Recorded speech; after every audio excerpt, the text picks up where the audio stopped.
tahun 1903 mendirikan Sedulur Tunggal Kecer.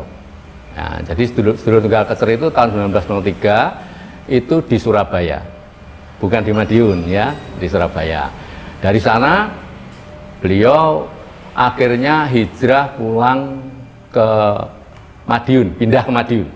Nah, pindah ke Madiun, terus nama Sedulur Tunggal Kecer dengan permainan pencak silatnya Joyo Gendelo Cipto Mulyo, lengkapnya Langen Mardiarjo. Nah, oleh beliau sendiri karena beliau yang punya itu diganti namanya, ya, diganti namanya. Ada yang usul dulu Suci Hati gitu ya, tapi tidak, oleh Yang Suro tidak diterima. Akhirnya oleh Yang Suro diganti dengan nama Setia Hati, setia pada hati nurani kita, yang artinya setia kepada Tuhan Yang Maha Esa, seperti itulah ya. Itu 1917 ya. Jadi perubahan nama ini masih di kalangan Esa sendiri, belum ada yang lain-lain. Jadi tidak bisa dikatakan Esa berdirinya tahun 17, tidak seperti itu ya. 1903 beliau sendiri yang merubahnya.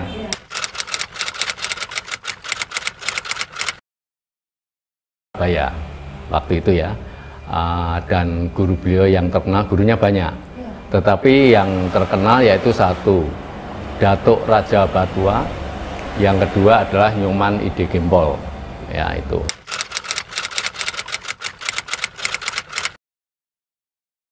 Ke panti atau rumah kediaman Bapak Ngabei Surodipiryo. Sedikit saya sampaikan, saya jelaskan bahwa sebelum ke sejarah, bahwa Esa Panti atau sebenarnya namanya itu Persaudaraan Setia Hati, karena tempatnya di rumah kediaman Bapak Ngabei Surodipiryo yang oleh para sesepuh itu disebut panti, ya, panti itu rumah, ya, panti untuk kegiatan Persaudaraan Setia Hati yang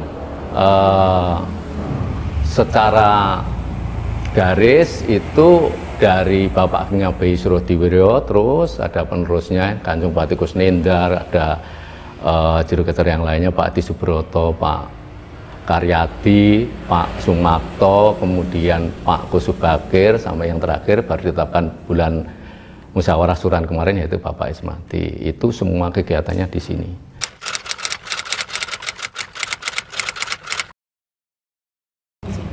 Setia hati itu adalah tekad hati yang suci dan bersih dan tidak boleh ditawar, dan yang hanya menuju keselamatan, lain tidak. Seperti itu kira. Jadi tekad hati yang kuat, tekad hati yang bersih. Tekad itu ya etika, ya, hati seorang tidak boleh ditawar. Jadi makanya tidak boleh ditawar itu dinyang gitu loh. Lah, berawal dari suatu hadis yaitu man arofa nafsahu faqad arofa robahu, yang artinya adalah barang siapa mengenal dirinya maka dia akan mengenal Tuhannya. Jadi pakem ajaran dasar yang melandasi kita ini, ajaran kita itu ilmu yang mengajarkan tentang keselamatan. Nah, tadi dijelaskan Setia Hati tadi ya, lain tidak. Ilmu yang mengajarkan tentang keselamatan. Apa itu keselamatan? Ada makna secara kulit, ada juga makna secara batiniah. Kalau secara kulit ya selamat itu Ragnar Bedo kan begitu kalau di dalam dunia, di akhirat. Tapi kalau dalam yang tersirat sebetulnya itu makna selamat itu sendiri adalah kita bisa kembali. Innalillahi wa inna ilaihi raji'un. Yang selamat itu bisa asalnya dari Allah, kembali ke Allah, seperti itu. Kalau enggak bisa kembali ke Allah ya enggak selamat. Itu aja intinya. Itu.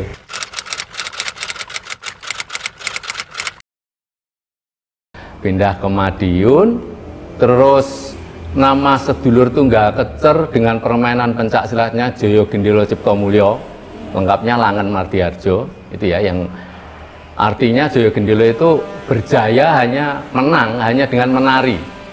Gendelo itu dari kata gendela gendelo. Nah, makanya silatnya Esa itu gendela gendelo itu menari ya.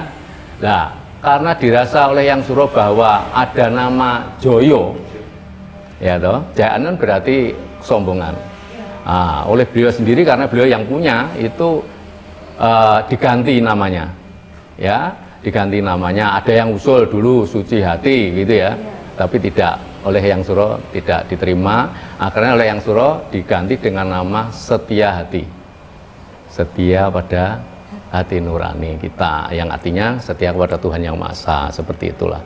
Ya, itu 1917. Ya, jadi perubahan nama ini masih di kalangan SH sendiri, belum ada yang lain-lain. Jadi tidak bisa dikatakan SH berdirinya tahun 17, tidak seperti itu. Ya 1903, beliau sendiri yang merubahnya. Ya, jadi terus setelah dirubah sudah tidak boleh lagi dipakai karena dirubah. Jadi tidak boleh dipakai Sedulur Tunggal Kecel, jadi menjadi aneh, sudah dirubah SH. Jadi nama kita menjadi Persaudaraan Setia Hati 1903, ya, bukan itu ndak ya. Jadi itu makanya di sini ditulisnya Panti Setia Hati 1903, seperti itu kira-kira.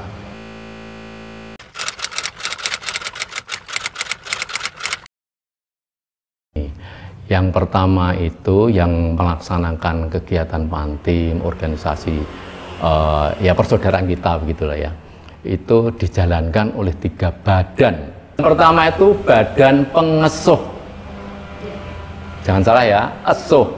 Jangan kemarin juga mau salah toh, ketua gitu, karena tidak tahu ya tidak apa-apa. Pengesuh itu ada 3 anggota. Pengesuh ini mempunyai tugas dari kata esuh ya, mengesuh. Mengesuh itu pemersatu, mengikat, ya, mengikat, ya, yang berwenang. Wenang itu dikata benang, jadi benang yang mengikat, itu ya, yang mengikat seluruh warga Persaudaraan Setia Hati ini, mengikat, pengesuh. Beliau juga punya tugas yaitu sebagai pengembang, ya, pengembang. Jadi fungsinya juru, kalau tidak ada pengesuh ya tidak ada juru kecer. Juru kecer ini, pengesuh ini mesti dari tingkat 3. Tingkat 3 yang terpilih sebagai pengesuh. Ya, tingkat 3 itu kalau di sini istilahnya tingkatannya derde trap, bahasa Belanda ya. Yang pertama itu este trap, itu tingkat 1 baru masuk itu. Yang kedua itu tweede trap, tingkat 2. Ya, este trap, tweede trapes, ya, karena 2 jamak. Terus derde trapes. Nah, 3 ini tingkatan desa. Yang kedua adalah badan pengasuh. Asuh ya, pengasuh. Pengasuh itu 3 orang juga, Pak Darsono, Pak Sikun, sama Pak Didi. Pak Didi Jiwan rumahnya. Nah, ini tugasnya adalah mengatur rumah tangga panti. Misalnya keceran, kepelatihan, itu yang menyiapkan beliau ya. Nah, kalau pengasuh, juru kecer hanya melaksanakan aja. Nah, terus pendanaan. Yang terakhir enggak ya? Badan pertimbangan. Jadi ada 3 badan, pengesuh, pengasuh, pertimbangan. Tugasnya adalah ya tadi mempertimbangkan ini boleh jadi saudara apa tidak, bisa dikecer apa tidak, gitu. Ya kira-kira itu. Yeah.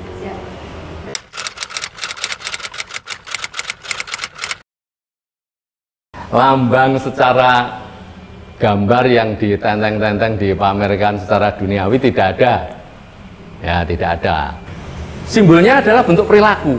Akhirnya perilaku kita, adab kita itu harus terpuji, harus sebaik-baik di masyarakat. Sebagai amaliyah kita itu ya, kita sebagai manusia ojo rumongso tapi ning rumangsa nono, bahwa kita itu sebetulnya tidak bisa apa-apa kecuali hanya karena Allah, seperti itu. Jadi itu tertutup, jadi kita aktualisasikan dalam bentuk itu. Terus satu lagi, bukan ini Pak, ini kan banyak terpampang di mana-mana. Lah orang Esa Panti ini kalau melihat ini terpampang itu bukan malah seneng, miris. Ini Bapak juru kecer, ini miris. Karena apa? Ini tidak boleh dipertenteng-tentengkan, tidak boleh. Nah, kalau menurut Esa Panti bahwa Ki Ngabei Suradiwira itu ada di dalam jantung hati kita, tidak boleh keluar, ada di jantung kita. Ini bedanya dengan yang di luar-luar. Jadi ini itu bukan simbol Esa, gambar-gambar itu, tapi ini ada aktualisasi saudara, menggambarkan Esa itu seperti itu ya, seperti iya menurut karya seninya. Kalau lambangnya sendiri ya waiterban, ya. Masa dipanas nih, di ini dibuat tugu lah, kita itu miris sebetulnya. Jadi tapi kita sudah tidak ada kaitan dengan mereka-mereka, ya monggo saja ya, karena mungkin bentuk kecintaan fanatikanya yang diaktualisasi secara berbeda dengan ajaran kita gitu loh ya. Ya gitu.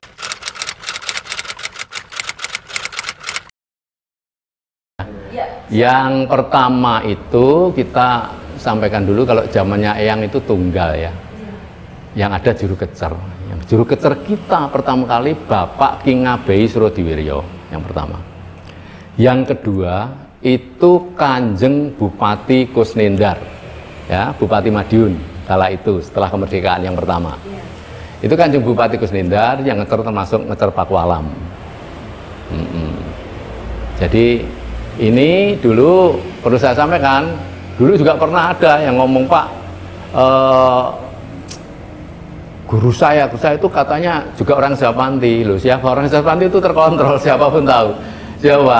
Si A, Pak. Oh, nggak ada loh. Kecerannya siapa? Katanya kecerannya Kanjeng Bupati Kusnindar, mesti bohong. Kenapa? Kanjeng Bupati Kusnindar itu hanya ngecer satu orang. Jadi kalau ada orang itu mesti blok.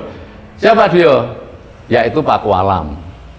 Bersamaan waktu itu dengan Dr. Sentot. Dr. Sentot itu dari Ungaran, Semarang, Mas ya. Itu fotonya ada, ya. Dr. Sentot itu brigjen. Ya, jadi Dr. Sentot itu bersamaan, tapi waktu itu saya juga mengira waktu itu juga dikecer sama Kanjeng Bupati. Waktu ketemu serangan ke 100 saya tanya. Kenapa Dr. Sentot? Nak Bas, saya itu dikecer oleh Pak Adi Subroto. Waktunya bersamaan karena beliaunya satunya raja, yang ngecer harus Kanjeng Bupati gitu loh, dan tata caranya agak sedikit berbeda karena raja, beliau kan tidak boleh di bawahnya, kita kan di bawahnya dia, jadi ada caranya yang berbeda. Tapi kalau pelaksananya itu kedua, Kanjeng Bupati Kusnindar, atau makamnya di Taman, nah sebelahnya selatannya Pak Imam Musuh banget, Satrata itu sebelahnya itu. Memang saudaranya satu kerabat sama Pak Imam Musmangat, itu putranya Bu Ambar itu adiknya Kanjeng Bupati Kusnindar, itu satu komplek. Nah, Kanjeng Bupati Kusnindar di situ. Yang ketiga itu tapi juga juru kecer, tapi tidak begitu terkenal karena hanya satu orang, Mas ya, yaitu Gubernur AMN, kalau sekarang Kabri, namanya Kolonel Singgih. Kalau dulu, kalau sekarang kan Irjen, ya, Irjen atau apa itu namanya, Maijen. Ya, Maijen. Kalau dulu Kolonel sudah jadi Gubernur AMN, namanya Pak Singgih. Ya, terus berikutnya lagi ada 2 orang langsung. Ya, 2 orang langsung, yaitu Pak Hadi Subroto dan Pak Karyadi. Terserah nanti yang longgar ini atau milih yang ini boleh, karena dua-duanya pengasuh itu boleh ngecer ya. Kemudian setelah itu ganti terakhir Pak Karyadi 79 dari Pak Karyadi itu ganti Pak Raden Mas Sumakto ya, aslinya Surabaya, terus di Madiun itu di Jalan Marga Karya, karena dia sudah pensiun, Madiun menjadi juru kecer di sini mulai 78 sampai 98, termasuk yang ngecer Pak saya itu Pak Makto. Ya, oke. Dari situ, dari 98 itu, terus dari Pak Makto berikutnya adalah Bapak Kusubakir. Ya, sampai 2019. Nah, sekarang ini yang ngecer Pak mati. Ya, sudah ngecer berapa orang Pak mati ya? Ada banyak yang masuk ya, itu yang anak muda-muda banyak itu, ya itu Pak Asmati sekarang yang melaksanakan.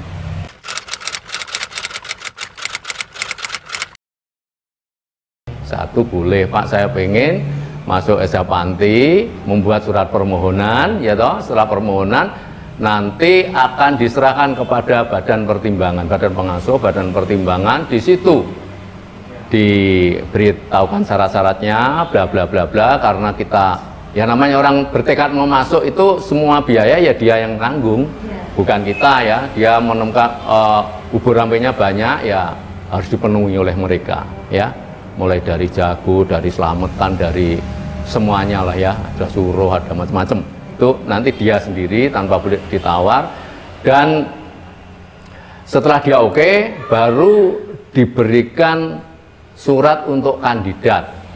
Ya, setelah tadi dia menyampaikan surat permohonan masuk, diberi surat kandidat. Apa itu? Kandidat itu artinya calon, ya, calon warga Esa Panti.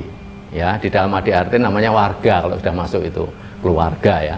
Itu untuk keliling memperkenalkan diri, Mbak, kepada senior-senior atau anggota Esa Panti yang di sini. Nah, dia keliling, diberitahu, yang beritahu badan pengasuh, ini yang harus kamu kunjungi. Ya, itu kalau di wilayah Madiun dan sekitarnya atau di daerah yang belum ada saudara Esa-nya.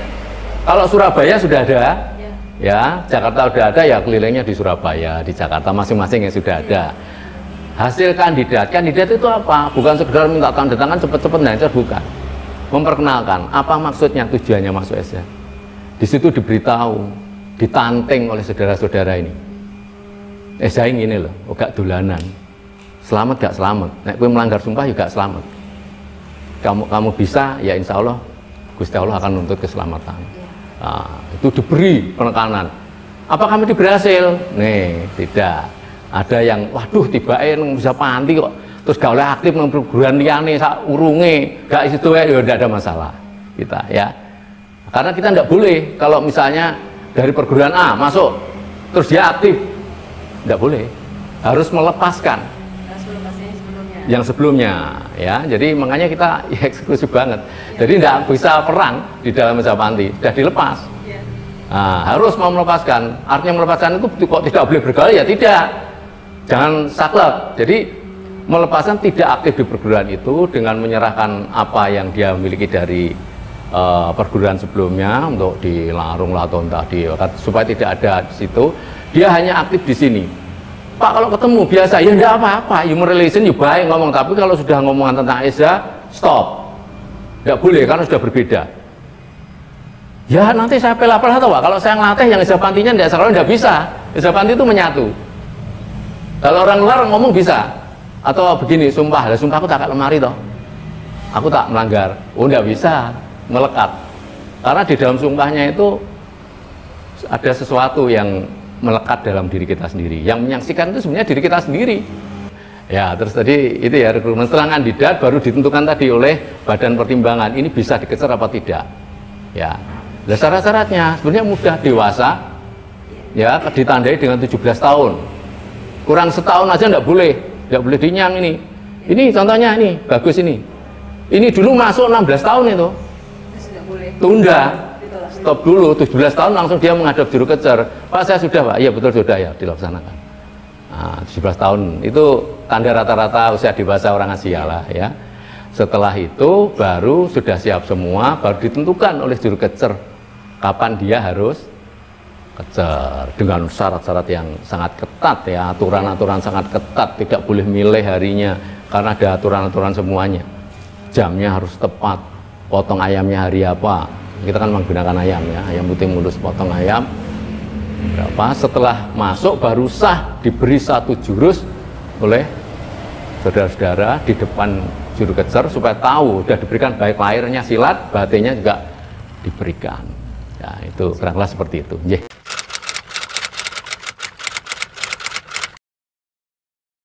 Begini, memang kita selektif banget tentang saudara yang mau masuk.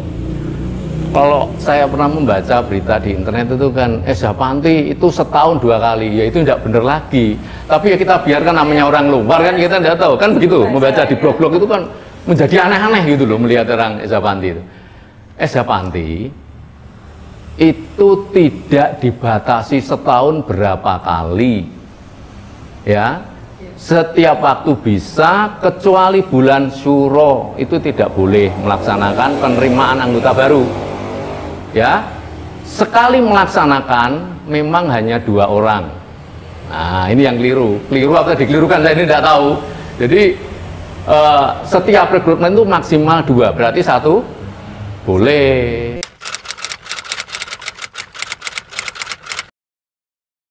Ini memang kita itu dilarang, promosi itu tidak boleh sebetulnya ya. Karena apa? Pada dasarnya dengan sesuai definisi saya tadi adalah seseorang yang marani sumur. Jadi seseorang yang mempunyai tekad untuk belajar eza, itu baru kita hantar. Kita tidak boleh anak kita, istri kita sekalipun, ayo mlebu apik eza panti itu, silate ketoke ngono tapi apik, kebatinannya ternyata tasawufnya bagus, ngerti perilaku bagus, tidak boleh. Ya, itu dalam bahasa eza namanya camah, maksudnya. Jadi yang suruh camah itu memberikan sesuatu kepada orang yang tidak membutuhkan, sia-sia, muspro, tidak ada gunanya. Misalnya, apa pernah penjen saya panggil? Kan tidak panggil. Tapi kalau beliau datang, penjen datang minta sedikit pengetahuan bukan keilmuan. Ya monggo. Itu. Tapi kita tidak promo, buat apa promo? Ya nanti wong namanya geman tuh bisa cocok bisa tidak sama orang, ya. Namanya torik jalan itu kan macam-macam. Mau pengen selamat itu jalannya macam-macam.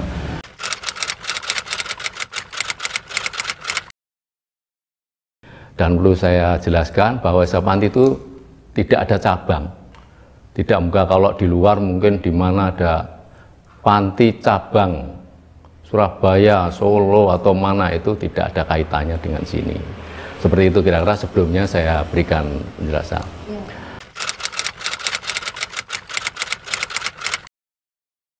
Nah, maknanya begini, kenapa ilmu sejati hati itu bisa kemurniannya terjaga? Ya, karena ajaran pakem dan sesuatu tidak boleh ditawar, Mas.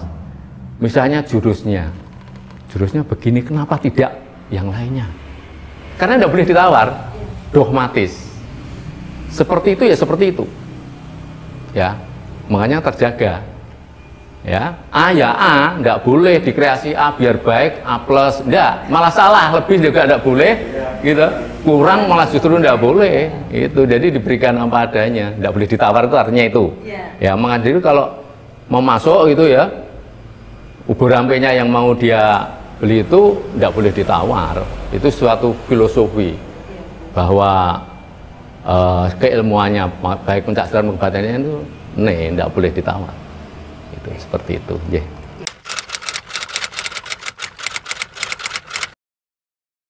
Rawat panti itu ya orang panti sendiri, termasuk makam yang rawat, yang rehab, yang bangun itu orang panti sendiri, bukan dari luar.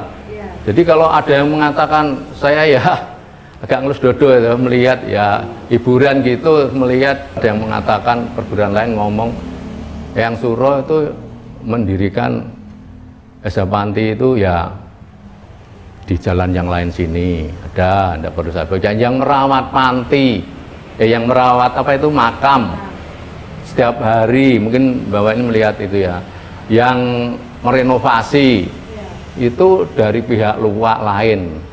Ya makanya kalau nyekar harus izin ke sana, tidak benar. Semuanya dari kita, tidak pernah kita mau dibantu. Ya, iya dari kita sendiri, dari badan pengasuh itu yang ya.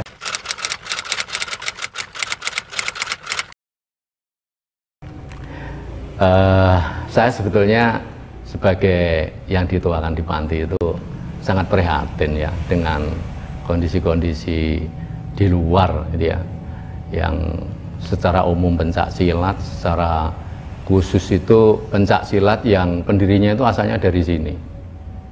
Kalau mereka gegeran bertempur, sebetulnya kita sebagai orang eza panti itu yang miris ya, kok bisa seperti itu gitu.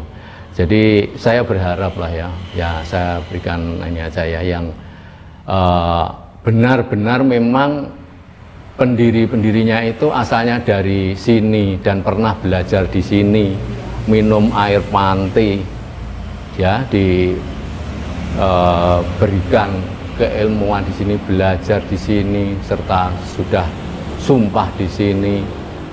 Itu diantaranya yang pertama itu sekarang menjadi perguruan yang sangat besar, itu Bapak Arjo Utomo ya, tahun 1922 itu yang mungkin ketidakcocokan prinsip karena zaman itu zaman bergolak, mungkin dia berjuang secara frontal dengan penjajah, saya jadi kurang paham ya. Beliau melepaskan diri dengan mengajarkan bela diri sebagai alat untuk perjuangan, bla bla bla. Saya tidak mengikuti sampai dengan akhirnya dulu waktu itu namanya PSC, sini menyebutnya SH Muda ya. Terus berkembang sampai sekarang menjadi SH ya, yaitu dulu saudara kita juga begitu ya. Kemudian yang kedua ada Pak Munandar ya, tahun 1932 itu juga melepaskan diri karena alasan juga tidak ada kecocokan dengan bapaknya Bayi Srodiwiryo ya. Mungkin dengan beberapa, kalau saya baca di internet itu ya, dengan beberapa saudara adat sana mendirikan di Semarang namanya Setia Hati Organisasi ya, monggo semua sudah sumpah, sudah siap, monggo. Nah, terus berikutnya ada lagi itu sekitar tahun 65an itu Pak Suwarno. Pak Suwarno itu kecerahan dari Bapak Hadi Subroto kan ada gitu. Kalau yang dua tadi kecerahan yang Suro. Itu beliau juga melepaskan diri mendirikan Persaudaraan Setia Hati Winomo Tunas Muda misalnya ya. Dan mungkin dengar lagi ada tapi belum besar ya, tidak saya sampaikan lah. Nah, dari situ mereka-mereka ini dulu kan belajarnya di sini, otomatis meskipun tidak ada kaitan secara organisatoris maupun keilmuan, sudah berbeda loh kan, sudah dia mengkreasi dengan sendiri-sendirinya ya, memodernisasi dadaknya atau gimana. Lah, itu saya sebagai pengasuh ini berharap jangan lagi ada pertikaian, khususnya di Madiun sebagai pusat berdirinya Setia Hati. Dan nama Setia Hati ini dipakai loh ya, jangan ini ya, jangan dikira terus seenaknya, tidak. Kami juga mikir meskipun sudah punya rumah tangga masing-masing, kalau tidak pakai nama Setia Hati ya monggo sakarmu dewi gitu. Tapi karena nama itu dipakai, nama itu nama kita ya. Lah, karena beliau-beliau ini memakai nama Setia Hati ya, sudah barang tentu tetap menyangkut kita. Katakanlah sebuah sekolah, dia SMP 1 misalnya, terus dia di luar berbuat jahat misalnya ya, wah teman-teman yang dipanggil dia tidak bisa lepas dari murid SMP 1. Nah itu loh, kita agak miris. Mari, saya berharap bersama Bapak Juru Keser, Pak Ismadi dan seluruh saudara-saudara Setia Hati, sudah bukan zamannya, tidak usum, jangan merasa paling sama. Akhirnya yang dimasalahkan itu kan satunya merasa paling tua, satunya merasa tahu, tidak, saya paling tua, kamu itu baru belakangan, geger.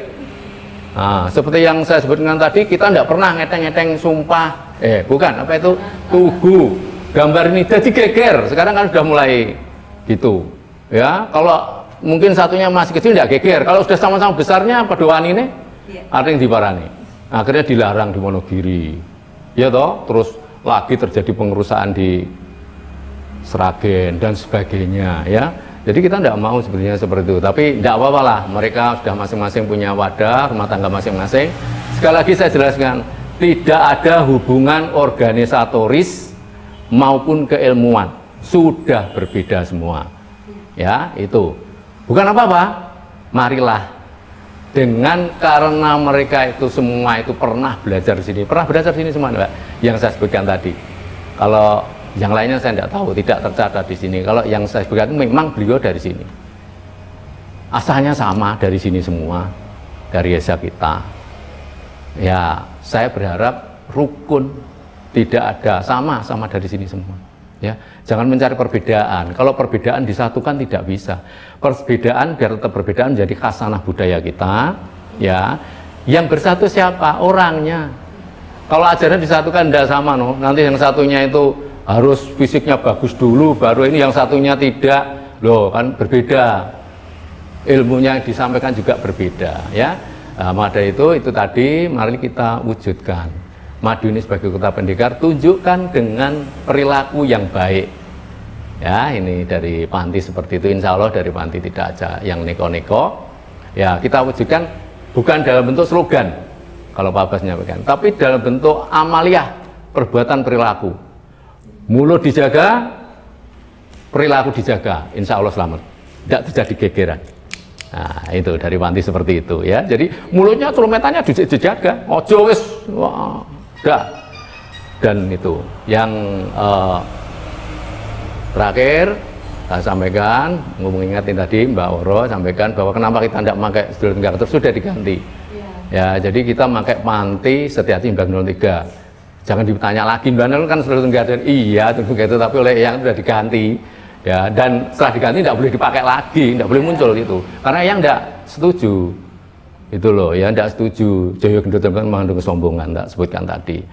Ya, nanti kan tanyakan, loh Pak, 1903 ini kalau di sejarahnya kan sedulur tunggal kecer, kenapa ini kok panti Setiati 1903? Ya sini jalurnya itu memang seperti itu, udah diubah dan kita harus, katanya kita tunduk takdir pada yang, ya kita harus yang sudah mengganti diganti, ya gitu aja, kita seperti itu, kurang lebihnya seperti itu. Ya, saya harap semua saudara-saudara kami yang di persaudaraan Setiati di luar kami, saya selaku sesepuh yang di panti berharap supaya bisa menahan masing-masing. Kita wujudkan Madiun sebagai kota pendidikan ini sebagai percontohan bagi kota yang lain bahwa pencak silat bisa damai, pencak silat bisa menyatu dalam arti human religion dan menjadi kasanah budaya, Mbak Woro, ya, sebagai tinggalan nenek moyang. Saya kira cukup itu. Ya.